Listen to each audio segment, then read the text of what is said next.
نحمده نصلي ونسلم على رسوله الكريم اما بعد فاعوذ بالله من الشيطان الرجيم بسم الله الرحمن الرحيم يا ايها الذين امنوا اذا قمتم الى الصلاة فاغسلوا وجوهكم وايديكم الى المرافق وامسحوا برؤوسكم وارجلكم الى الكعبين صدق اللہ العظیم. الصلاۃ والسلام علیک یا سیدی یا رسول اللہ وعلی آلک واصحابک یا سیدی یا حبیب اللہ. طہارت نماز کے لیے بے حد ضروری ہے، کیونکہ اس کے علاوہ انسان کی نماز نہیں ہوتی، بلکہ جان بوجھ کر طہارت کیے بنا نماز ادا کرنا علماء اس کو کفر لکھتے ہیں. اور کیوں نہ ہو، کیونکہ بے وضو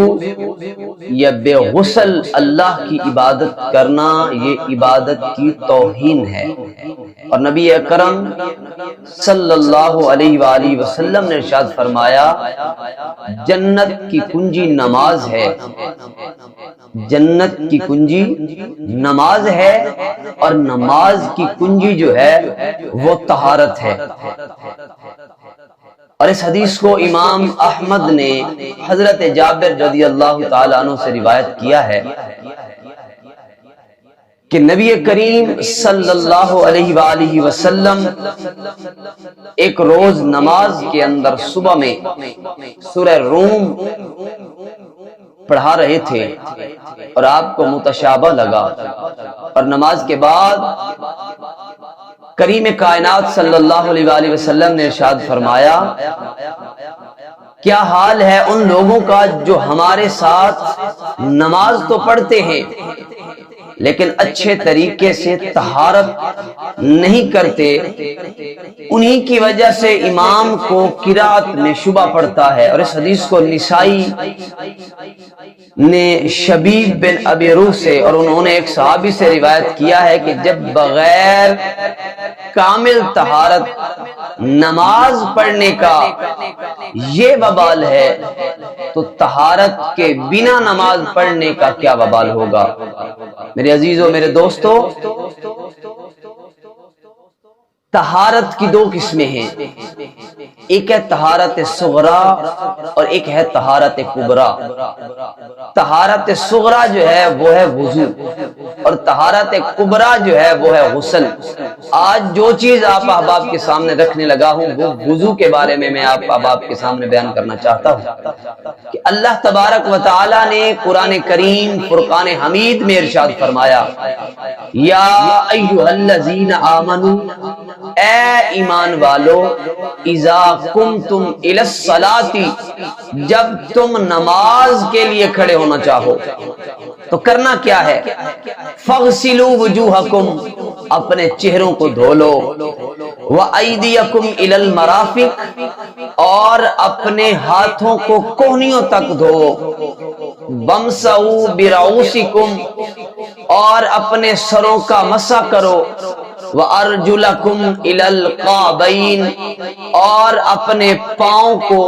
ٹخنوں سمیت دھو. سامعین محترم، وضو کے 4 فرض ہیں جو اللہ تبارک و تعالی نے قرآن کریم کے اندر ارشاد فرمائے ہیں. سب سے پہلا فرض ہے چہرہ دھونا، دوسرا فرض ہے اپنے ہاتھوں کو کوہنیوں تک دھونا، تیسرا فرض ہے اپنے سر کا مسح کرنا،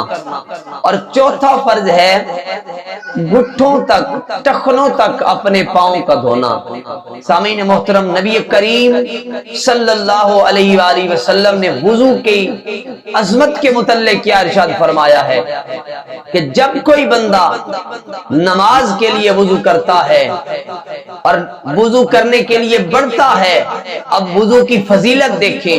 وضو کا کمال دیکھیں، وضو کی شان اور مرتبہ کیا ہے. اللہ اللہ کے محبوب صلی اللہ علیہ وآلہ وسلم فرماتے ہیں جب کوئی بندہ وضو کرنے لگتا ہے اور اپنا ہاتھ پانی کی طرف بڑھاتا ہے، پہلا چلو پانی کا وضو کے لیے بھرتا ہے، تو اللہ اس پانی کے صدقے اس کے گناہوں کو معاف فرما دیتا ہے۔ سامعین محترم، امام بخاری اور امام مسلم میں یہ حدیث موجود ہے جس کو حضرت ابو ہریرہ رضی اللہ تعالی عنہ روایت کرتے ہیں کہ حضور اقدس صلی اللہ علیہ وآلہ وسلم نے ارشاد فرمایا، قیامت کے دن میری امت اس حالت میں بلائی جائے گی کہ ان کے وضو والے اعضاء چمکتے ہوں گے، تو میرے محبوب فرماتے ہیں جو یہ چاہتا ہے کہ میری چمک زیادہ ہو تو وہ اس چیز کو زیادہ کرے۔ اور صحیح مسلم میں حضرت ابو ہریرہ سے مروی ہے کہ سید عالم صلی اللہ علیہ وآلہ وسلم نے صحابہ سے ارشاد فرمایا کہ تمہیں ایسی چیز نہ بتا دوں جس کے سبب اللہ تبارک و تعالی خطاؤں کو معاف فرماتا ہے، درجات کو بلند فرماتا ہے۔ عرض کرتے ہیں یا رسول اللہ آپ بتائیے نا، تو میرے آقا فرماتے ہیں کہ جب وضو کرنا دشوار ہو جائے اس وقت وضو کامل کرنا اور اپنی مسجدوں کی طرف اپنے پاؤں کی کثرت کرنا اور ایک نماز کے بعد دوسری نماز کا انتظار کرنا، اس کا ثواب ایسا ہے جیسے کفار کی سرحد پر حمایت بلاد اسلام کے لیے گھوڑا باندھنے جیسا ہے۔ میرے عزیزوں، میرے دوستو، اللہ کے محبوب صلی اللہ علیہ وآلہ وسلم ارشاد فرماتے ہیں، یہ امام مالک اور نسائی عبداللہ سنابی سے روایت کرتے ہیں کہ جب بندہ مومن وضو کرتا ہے تو کلی کرتا ہے تو اللہ اس کے منہ کے گناہوں کو معاف کر دیتا ہے، جب ناک میں پانی ڈالتا ہے اللہ اس کی ناک کی خطاؤں کو بخش دیتا ہے، جب چہرہ دھوتا ہے تو اللہ اس کے چہرے کے گناہوں کو معاف فرما دیتا ہے، حتیٰ کہ اس کی پلکوں سے اس کے گناہ جھڑ جاتے ہیں۔ پھر وہ اپنے ہاتھوں کو دھوتا ہے، اس کے ہاتھوں کے گناہ رب معاف فرما دیتا ہے، حتیٰ کہ اس کے ناخنوں سے گناہ جھڑ جاتے ہیں۔ اور پھر وہ سر کا مسح کرتا ہے، اس کے سر کے گناہوں کو اللہ معاف فرما دیتا ہے، گناہ جھڑ جاتے ہیں، حتیٰ کہ کانوں کے گناہ جھڑ جاتے ہیں۔